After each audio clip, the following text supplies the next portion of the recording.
sifat-sifat orang yang bertaubat. Ada sebuah hadis tentang sifat-sifat orang yang bertaubat yang diriwayatkan secara marfu dari Ibnu Mas'ud radhiyallahu anhu bahwa Nabi SAW berada di tengah sekelompok para sahabatnya. Lalu beliau berkata, tahukah kalian siapa orang yang bertaubat? Mereka menjawab, tidak demi Allah. Maka beliau bersabda, jika seseorang bertaubat sedang seteruhnya tidak ridho, berarti belum bertaubat. Artinya dia pernah ambil haknya orang-orang, kemudian belum mengembalikannya. Barang siapa bertaubat sedang dia tidak mengubah pakaiannya, berarti dia belum bertaubat. Makna pakaian adalah memang penampilannya, ya, perilakunya, akhlaknya tidak berubah. Barang siapa bertaubat sedang dia tidak mengubah majlisnya, berarti dia belum taubat. Tetap kumpul sama orang-orang maksiat, bukan lagi hadir di majelis ilmu, berarti belum bertaubat. Barang siapa bertaubat sedang dia tidak mengubah nafkah dan perhiasannya, berarti dia belum bertaubat. Jelas-jelas pendapatannya haram, dia katakan dia taubat, tapi masih di situ nongol, masih berbuat, masih makan dari hasil haram, juga belum bertaubat. Barang siapa bertaubat sedang dia tidak mengubah tempat tidur dan bantalnya, berarti dia belum bertaubat. Maknanya adalah tidak meninggalkan zinanya. Jadi dia tetap saja tidur di tempat-tempat haram.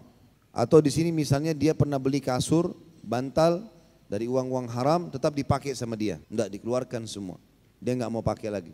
Barang siapa yang bertaubat, kata Nabi SAW, sedang dia tidak melapangkan perangainya, berarti dia belum bertaubat. Artinya karakternya, bawaannya tidak berubah.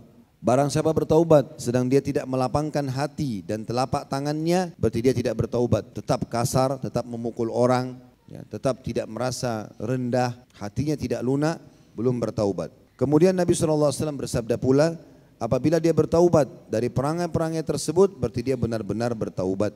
Ini tentu disebutkan oleh Imam Qurtubi riwayatnya. Kata para ulama, membuat ridho para seteru, caranya ialah dengan mengembalikan harta yang telah dirampas darinya, atau diambil secara khianat dan curang, atau meminta maaf setelah membicarakan kejelekan, menjatuhkan harga diri, atau mencaci-caci atau mencaci maki mereka. Yakni berusaha membuat mereka ridho dengan berbagai cara yang mampu dilakukan dan meminta maaf. Dan apabila para seteru telah meninggal sedang harta mereka masih ada di tangan orang yang hendak bertaubat itu, maka dia wajib mengembalikannya kepada ahli waris mereka. Jika ahli waris mereka tidak diketahui, maka harta itu wajib dia sedekahkan atas nama mereka dan memohonkan ampun untuk mereka setelah meninggal. Serta berdoa, ya Allah, gantikanlah celaan dan ghibah yang telah saya lakukan dengan kebaikan bagi mereka. Dalam masalah ini tidak ada perselisihan di antara para ulama. Adapun mengubah pakaian, maksudnya ialah mengganti pakaian yang dikenakan yang berasal dari harta haram dengan pakaian yang halal. Kalau pakaian yang dikenakan berupa pakaian kemegahan dan kesombongan, maka diganti dengan pakaian biasa yang sederhana. Bisa juga tentu maksud di sini adalah mengubah pakaian yang tadinya terbuka aurat kepada pakaian yang menutup aurat. Itu wajar terjadi. Makanya efek-efek majelis ilmu, orang-orang yang datang, insya Allah Bapak Ibu juga kita di sini termasuk datang ke majelis ilmu karena ingin bertaubat kepada Allah dari kesalahan, ingin lebih dekat kepada Allah, wajar terjadi perubahan itu. Tiba-tiba kita bubar, ya saya mau ubah pakaian saya. Kita kadang-kadang lihat pakaian kita yang lama-lama kayaknya sudah nggak cocok nih saya pakai. Ini tabarruj nih. Kelihatan nih auratnya, kelihatan begini, kelihatan begitu. Nah itu efek daripada taubat itu sendiri. Sementara kalimat mengubah majelis, maksudnya adalah meninggalkan perkumpulan hura-hura dan bermain dengan orang-orang yang bodoh dan anak-anak muda, beralih kepada majelis para ulama, majelis zikir atau majelis ilmu, bergaul dengan orang-orang fakir dan orang-orang saleh, serta mendekatkan diri kepada hati mereka dengan cara berkhidmat atau apa saja yang mampu dilakukan, serta menyalami mereka. Artinya mengubah majelis total sudah. Tidak ada lagi diskotik, bar, karaoke segala macam sudah nggak ada. Hijrahnya sudah ke majelis ilmu. Duduk sama para ulama, para orang soleh. Makna mengubah makanan maksudnya adalah memakan makanan yang halal dan menghindari makanan yang syubhat atau membangkitkan syahwat, dan mengubah waktu-waktu makan serta tidak bertujuan mencari enak dalam makanan tersebut. Artinya bukan lagi orang menghabis-habiskan waktu. Ada orang subhanallah gara-gara kuliner pergi ke luar negeri atau pergi ke satu kota jauh sekali, buang-buang waktu hanya untuk itu saja. Padahal dia cuma sekedar pengen makan, di mana saya bisa didapatkan. Orang beriman tahu dunia sebentar. Kalau dia kebetulan pergi ke sana, ada orang yang pas lagi dari sana, misalnya dari Bandung mau ke Jakarta, tidak ada masalah. Tapi ada orang pergi hanya untuk makan, pulang pergi. 4 jam, 5 jam, 7 jam habis di jalanan. Ini termasuk membuang waktu yang tidak dibutuhkan. Masuk dalam sabda Nabi SAW mengubah makanannya. Artinya pola makannya diubah sama dia. Dia makan karena memang dia butuh. Dia tahu dia lapar, dia makan. Yang ada halal dimakan sama dia. Lagi tidak ada, tidak usah bersedih. Ada orang begitu karena cintanya sama dunia. Sampai kalau luput saja pakaian yang dia mau beli, restoran yang dia mau makan, maka sedih sampai 2 hari. Jadi pembicaraan terus tuh. Saya mau makan di sana, tutup 2 hari. Kenapa kalau tutup? Kan juga nggak masalah kalau makan yang lain. Ya. Mengubah nafkah, potongan hadis, maksudnya adalah meninggalkan pekerjaan-pekerjaan yang haram. Berarti beralih kepada pekerjaan yang halal. Wajar kalau taubat, lalu Allah berikan perasaan merasa bersalah dengan pendapatannya. Lalu kemudian dia mau hijrah. Mengubah perhiasan maksudnya adalah meninggalkan perhiasan yang ada pada perkakas-perkakas, bangunan-bangunan, pakaian, makanan dan minuman. Tentu maksudnya yang haram ya. Karena seseorang muslim bisa menikmati dunianya, bukan tidak boleh. Boleh punya rumah yang bagus, boleh punya kendaraan yang bagus, pakaian yang bagus, tapi yang halal, jangan yang haram. Kalau dulu kita pernah, misal sekarang banyak orang begitu, dia menjabat di sebuah kantor misalnya pemerintahan. Kemudian dia akan melanggengkan urusan orang yang sedang punya urusan di kantor itu, kalau dia dikasih mobil, kalau dia dikasih apa, atau orang akhirnya memberikan kepada dia perabot-perabot rumah tangga yang mahal, semuanya dari haram tadinya. Padahal sebenarnya tanpa dia diberi itu pun, mestinya dia bisa tugas dia memudahkan orang, tapi enggak, dia persulit. Maka rumahnya penuh dengan perkakas-perkakas yang haram, minimal syubhat. Maka ini semua harus mengubah tempat tidur, maksudnya adalah meninggalkannya untuk melakukan sholat malam. Pola tidur sudah diubah sebagai ganti dari kesenangan-kesenangan yang menyibukkan atau yang memicu kemalasan dan mendorong kepada kemaksiatan. Sebagaimana Allah menyebutkan dalam surah Sajdah ayat 16, A'udzubillahi minasyaitonirrajim, tatajafa junubum anil madaji', dan lambung mereka selalu jauh dari tempat tidur mereka. Malam hari tidur, istirahat, bukan tidak istirahat. Disebutkan dalam banyak riwayat kalau Nabi SAW melarang untuk begadang. Enggak ada hal yang bermanfaat habis Isya tidur. Dikatakan dalam sebuah riwayat yang sahih, Nabi SAW tidak suka tidur sebelum Isya, takut Isyanya kelewatan habis maghrib, dan beliau tidak suka ngobrol-ngobrol selepas Isya, kecuali darurat. Nabi SAW kumpul dengan Abu Bakar sama Umar kalau membicarakan masalah umat. Ada takziah, ada orang sakit dijenguk, ada jenazah yang harus diantar, berhubungan dengan agama. Kalau enggak, maka dilarang. Bahkan Abu Daud rahimahullah menulis dalam sunan beliau bab khusus namanya bab nahi anis samr. Larangan untuk begadang bagi orang yang buang-buang waktu saja. Syaitan kadang-kadang bisikin kita, saya tidak bisa tidur. Kalimat saya tidak bisa tidur, akhirnya betul-betul dia tidak bisa tidur. Kecuali memang betul dia punya penyakit, tapi umumnya orang kena sugesti itu. Bisa tidur kalau mau, bisa tidur. Syaitan sengaja membuat kita seakan-akan tidak bisa tidur. Apalagi kalau dasarnya memang duduk di depan TV, depan film, pambang nggak bisa tidur. Dari film ke film. Kalau tidak bisa tidur malam, saya kasih resep sederhana. Buka Al-Quran baca, ngantuk spontan. Ya. Itu resep yang paling gampang. Yang ketawa tahu diri itu ya. Mengubah perangai, maksudnya adalah mengubahnya dari kasar menjadi lembut, sombong ya, kemudian menjadi santun, sempit menjadi lapang, kaku menjadi toleran. Orang beriman selalu begitu. Tadinya dia sombong karena kaya, malah sekarang merendah. Tadinya tidak mau bergaul sama orang, sekarang malah berbaur ya. Sama manusia berbaur, memenuhi kebutuhan mereka, tidak menganggap dirinya lebih. Kalau dia lihat ada kekurangan, mobilnya lebih baru, mobil orang lebih tua, alhamdulillah. Bahkan doakan, ya Allah mudahin saudara saya untuk ubah kendaraannya, perbaiki keadaannya. Dia merendah. Melapangkan hati bisa dilakukan dengan cara memberi infak, dengan percaya diri mampu berbuat dalam keadaan apapun. Dia infak, keluarkan di jalan Allah, itu juga bisa dengan melapangkan hati. Tentu maksud dalamnya adalah memaafkan orang lain. Ya, meminta maaf, ini lapang dada, tidak terbawa dalam egonya.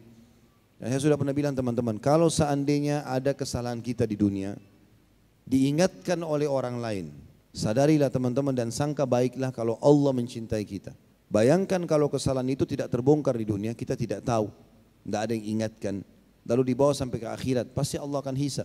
Maka kalau ada yang ingatkan, jangan marah, bersyukurlah, alhamdulillah, Allah ingatkan saya melalui lisan kamu, terima kasih, kita perbaiki. Ini yang sesuai dengan statement Umar bin Khattab, aku akan selalu berterima kasih dengan orang yang menyembuhkan atau mengingatkan satu aibku. Enggak ada manusia yang luput dari kesalahan. Yang jadi masalah ini kalau orang punya penyakit hati, ego. Ya, enggak mau dianggap salah, harus benar terus. Enggak ada manusia benar semua. Para nabi-nabi saja ada yang berbuat salah, tapi mereka diampuni oleh Allah SWT. Dan itu contoh bagi kita. Kalau kita berbuat salah maka memohon ampun kepada Allah. Melapangkan telapak tangan maksudnya adalah bersifat dermawan dan mengutamakan orang lain dengan memberi sesuatu kepadanya. Biasanya orang subhanallah kalau kaya tapi tidak punya iman, sulit sekali berbagi dengan orang, pelit. Makanya kata Nabi SAW, ni'ma malus salih biyadi abdis salih. Sungguh nikmat memuncak pada harta yang banyak, kalau harta itu halal, di tangannya orang saleh. Karena dia akan lakukan semua di jalan Allah Subhanahu Wa Taala. Dan kita harus tahu, sedekah, ya dermawan ini adalah pintu kekayaan dan keberkahan. Berapa banyak penyakit orang sembuh gara-gara itu. Selamat dari segala macam cobaan justru karena itu. Kata beliau demikianlah, semua kelakuan yang buruk-buruk diubah. Seperti kebiasaan meminum khamar diganti dengan memecah gelasnya dan menuangkan susu dan madu. Ini kalimat tentu terjemahan letterlet ya. Ini maksudnya betul-betul memecahkan, meninggalkan semua botol-botolnya. Gak lagi dikenang-kenang. Semua kenangan yang bisa mengingatkan kita pada dosa dihapus. Gak boleh ada. Ini masalah. Saya tidak minum khamr lagi, tapi saya pernah beli khamr ini 50 juta. Botolnya masih dipajang di ruang tamu. Jadi kadang-kadang dia lihat, ini bisa terpengaruh. Ada satu sahabat di perang Khaybar, sahabat ini hadir di Badr. Dia dulu pecandu khamr sebelum masuk Islam. Setelah masuk Islam taubat. Rupanya waktu benteng Yahudi ditembus oleh muslimin, Nabi SAW menugaskan dia untuk membersihkan benteng itu. Rupanya dia temukan di benteng itu kendi-kendi khamar.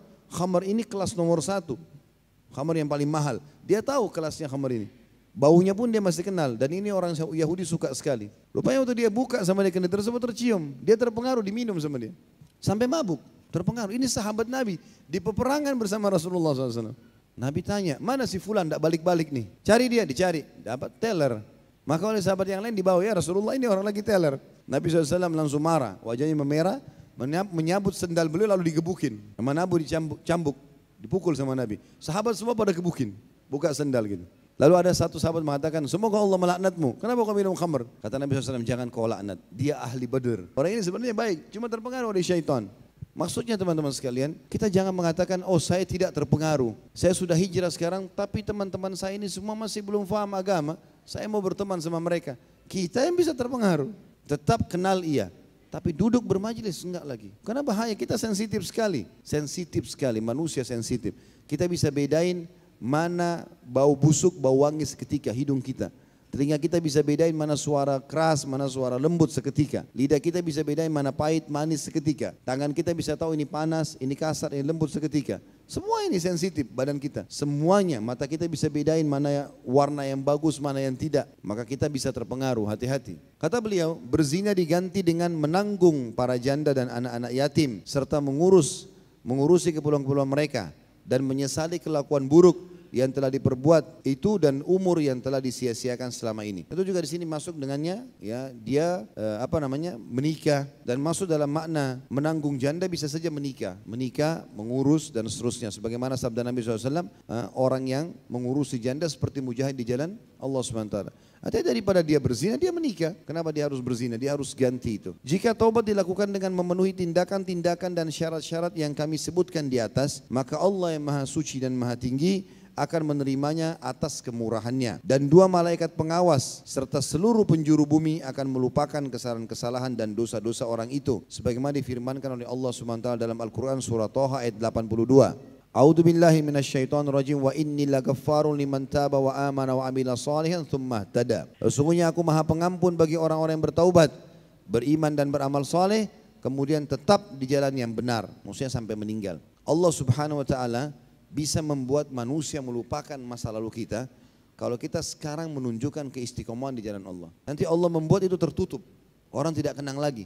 Umar bin Khattab setelah masuk Islam, enggak ada yang kenang masa lalunya Umar. Padahal ada di antara sahabat yang pernah digebukin sama Umar. Allah tutupin itu karena taubat nasuhanya. Yang dikenang adalah kebaikannya Umar. Bagaimana Umar setelah itu berbuat baik. Juga dalam riwayat Bukhari dan Muslim dari Aisyah radhiyallahu anha berkata, aku pernah mendengarkan Rasulullah sallallahu alaihi wasallam bersabda, innal abda idza i'tarafa bi dhanbihi thumma taba ila Allah taballahu alaihi. Sesungguhnya apabila orang mengaku dosanya kemudian dia bertaubat kepada Allah, maka Allah akan menerima taubatnya. Tentu semua ini adalah hadis-hadis yang sahih riwayat Bukhari Muslim. Nanti kita jelaskan di penutupannya ya. Begitu pula Abu Hatim Al-Busri telah meriwayatkan dalam kitabnya Al-Musnad As-Sahih dari Abu Hurairah anhu dan Abu Sa'id radhiyallahu anhum ajma'in bahwa Rasulullah SAW duduk di atas mimbar, kemudian beliau bersabda, demi Allah yang menggenggam jiwaku, 3 kali. Demi Allah yang menggenggam jiwaku, demi Allah yang menggenggam jiwaku. Kemudian beliau diam, maka setiap orang dari kami menundukkan diri dengan rasa sedih atas sumpah Rasulullah SAW itu. Kemudian beliau melanjutkan sabdanya, tidak seorang pun yang mengerjakan sholat 5 waktu, berpuasa Ramadan dan meninggalkan dosa-dosa besar yang 7, melainkan dibukakan untuknya pintu-pintu surga yang di depan yang 8, ya, pintu surga yang 8 pada hari kiamat, sehingga pintu-pintu itu benar-benar bergetar. Kemudian beliau membaca firman Allah dalam surah An-Nisa ayat 31, dan jika kamu melakukan dosa-dosa di antara dosa-dosa yang kamu dilarang mengerjakannya, niscaya kami menghapus kesalahan-kesalahan dosa-dosa kecilmu. Maksudnya di sini adalah riwayat ini menjelaskan bagaimana Nabi SAW menganjurkan semua muslimin untuk taubat dan sibuk dengan rukun Islam setelah itu. Sholatnya, puasanya, zakatnya, hajinya dan seterusnya. Ini dia harus disibukkan dengan itu. Maka kalau dia betul-betul melakukan itu dan meninggalkan dosa. Ada orang mengatakan dia sholat tapi dia masih zina, dia sholat tapi dia masih riba. Berarti belum masuk dalam hadits ini. Kalau mau dapat keutamaan dibukakan pintu surga 8 dan dia akan masuk, bergetar artinya akan terbuka sehingga bisa menerima orang ini. Dia harus mengerjakan 5 rukun Islam tadi, 4 rukun Islam karena dia sudah muslim. Rukun pertama sudah dilakukan. Sholatnya, zakatnya, puasanya, hajinya, semampu dia, ya, kemudian mengikuti syarat-syarat dan rukunnya, kemudian dia meninggalkan 7 dosa induk besar, atau dia meninggalkan dosa secara umum. Tentu yang disebutkan 7 dosa besar ini induknya ada dalam hadis lain, ya. Kata Nabi SAW, jauhilah 7 induk dosa besar yang membinasakan. Syirik yang pertama, menyekutukan Allah SWT, seperti misalnya orang minta-minta pada kuburan pakai jimat dan seterusnya. Kemudian durhaka dengan orang tua, yang kedua. Yang ketiga zina, ya. Yang keempat riba. Yang kelima itu lari dari kancah peperangan. Yang keenam mabuk, ya. Kemudian yang ketujuh itu menuduh wanita baik-baik berzina. 7 induk dosa besar yang disebutkan oleh Nabi maaf, bukan mabuk, sihir, bukan mabuk. Mabuk maksud dosa besar, tapi tidak masuk dalam 7 yang membinasakan. Maknanya kalau orang terjerumus dengan 7 ini, untuk taubat itu dia seperti terjerat sekali. Maka dia butuh upaya yang besar. Karena akan membinasakan dia, sulit dia untuk kembali. Ada ketagihannya, ada masalahnya dan seterusnya. Kita juga perlu garis bawahi hal penting, ya. Dosa-dosa kecil teman-teman, kalau sering diulangi dan dianggap remeh, bisa menjadi besar. Jadi misalnya orang melihat yang haram dosa kecil. Tapi kalau dia jadikan rutinitas, tiap hari dia nonton terus. Pornografi lah, apalah auratnya orang lain, tiap hari dia lakukan. Walaupun dosa kecil bisa jadi besar. Ini disebutkan dalam sebuah hadis, kata Nabi SAW, perumpamaan orang yang melakukan dosa-dosa kecil seperti, dan dia ulangi, seperti orang-orang yang rame-rame ngumpulin ranting-ranting kecil. Pertama dibawa ranting kecil ke situ, dan dia pergi lagi cari ranting lain. Teman-temannya juga semua begitu. Terus saja sampai akhirnya ranting itu menumpuk seperti potongan kayu-kayu yang besar, lalu digunakan untuk membakar api. Begitulah dosa-dosa kecil akan menjadi api yang besar karena bertumpuknya. Ini sabda Nabi SAW. Maka enggak boleh dianggap remeh. Makanya teman-teman sekalian, kaidah-kaidah sederhana dalam hidup adalah lakukanlah, kalau dalam ibadah, lakukanlah amal-amal sunnah. Kejar amal-amal sunnah. Sholat duha, sholat tahajud, sholat witir, sholat taubat, sholat wudu. Semua ini maka wajibmu akan terpenuhi. Sholat wajib akan kita kerjakan. Karena amal sunnahnya kita kerjakan. Dalam dosa, jauhilah dosa-dosa kecil, maka dosa-dosa besar akan engkau jauhi. Dalam kaidah yang lain kata para ulama, jauhilah yang makruh, maka yang haram kau akan jauhi.